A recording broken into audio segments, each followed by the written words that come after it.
Ever wonder how a tiny newborn who can't even lift their own head eventually grows up into someone who can think about huge abstract ideas like justice or fairness? I mean, it's an incredible journey, right? Well, our guide for that journey today is the one and only Jean Piaget. So, let's kick things off with a big question, one that seems simple but really isn't. Do kids think just like us adults, only, less? Is their brain just an empty bucket that we're supposed to fill up with facts? For the longest time, people totally thought the answer was yes. Kids were just seen as, miniature adults. Their thinking wasn't different, they just knew less stuff. But oh man, was that idea about to get turned completely upside down. And that's when this guy, Jean Piaget, comes onto the scene. He's a Swiss psychologist who started actually watching kids, listening to how they reasoned. And he realized, wow, we have this completely backwards. He didn't just tweak the old view, he threw it out the window. So here's Piaget's revolutionary idea, and it was a total game changer. He said kids aren't just little sponges, passively soaking up everything we tell them. Nope. He said they're more like little scientists. They're actively building their own knowledge, constantly running experiments to figure out how the world works. Okay, so if they're these little builders, what are their tools? How exactly do they construct this understanding of everything? Well, Piaget pointed to a few core principles, kind of like the essential tools in their mental toolkit. All right, the first tool is something Piaget called the schema. The easiest way to think about it is like a mental file folder in your brain.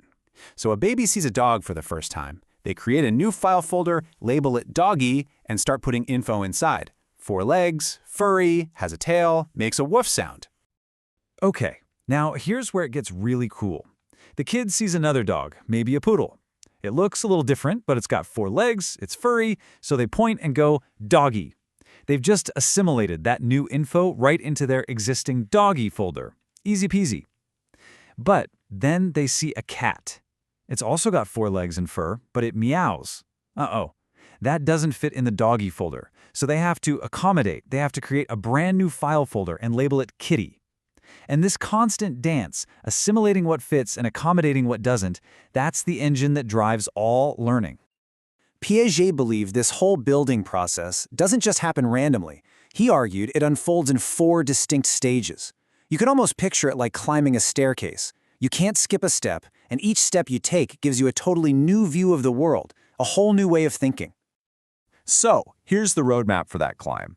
We start at the bottom with the sensory motor stage. That's from birth to around 2 years old. Then we move up to the pre-operational stage, from 2 to 7. Next up is the concrete operational stage, from 7 to 11. And finally, we reach the top with the formal operational stage, which kicks in around age 11. Let's break down what happens at each stop. First up, the sensory motor stage. This is from birth to age 2, and honestly, babies are just pure explorers. Their whole world is about their senses and their actions. They learn about reality by seeing, touching, tasting, hearing, and, putting everything in their mouths. It's all about physical interaction. So at first, it's just reflexes, right? But then they realize, hey, when I shake this thing, it makes a cool noise. And they'll do it over and over and over. That's what Piaget called a circular reaction. They start mimicking your funny faces and sounds. But the huge breakthrough in this stage is something called object permanence. That's the light bulb moment when they finally understand that even when you hide a toy under a blanket, it still exists.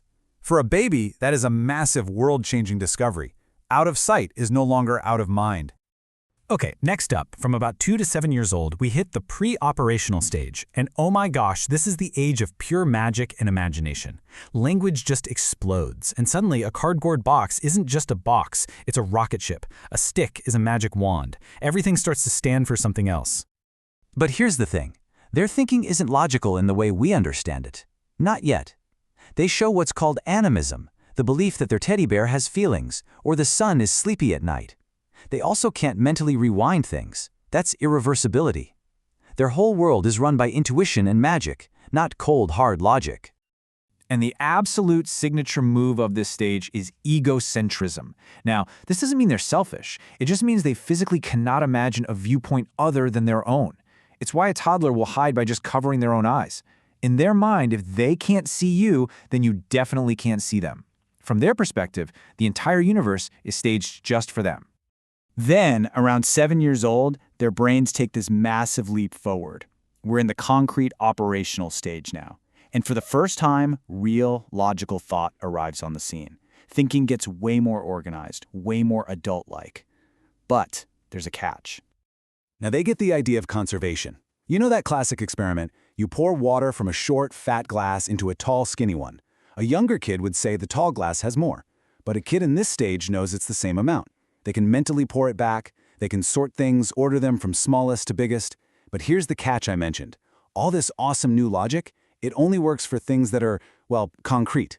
Physical things they can see and touch. Abstract ideas are still out of reach. And that brings us to the final stage, starting around age 11 or so, the formal operational stage.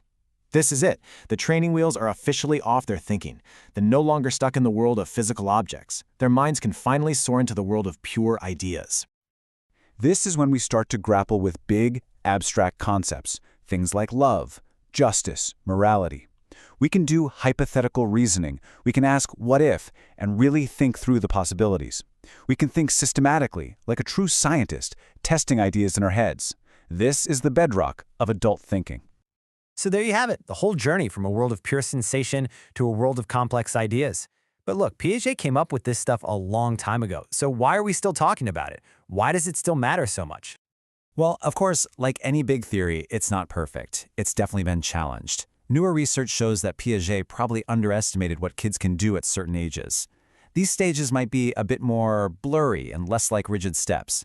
And we also know now that culture and social interaction are hugely important, which is something another theorist, Vygotsky, really focused on. But even with those critiques, you cannot overstate Piaget's impact, especially when it comes to education. His ideas totally changed how we teach. He's the reason we know you can't just dump information into a kid's head and expect it to stick. You have to meet them where they are on their developmental step. He's the guy who pushed for active, hands-on, learn-by-doing classrooms. And that brings us right back to where we started, to that one single, powerful idea that completely changed everything. Kids aren't empty vessels. They are the architects, the builders of their own minds. So the next time you see a kid meticulously stacking blocks or asking why for the 100th time, I want you to remember Piaget. You're not just looking at an empty vessel waiting to be filled. You're watching a brilliant little scientist in their lab, hard at work, building their own amazing understanding of the world.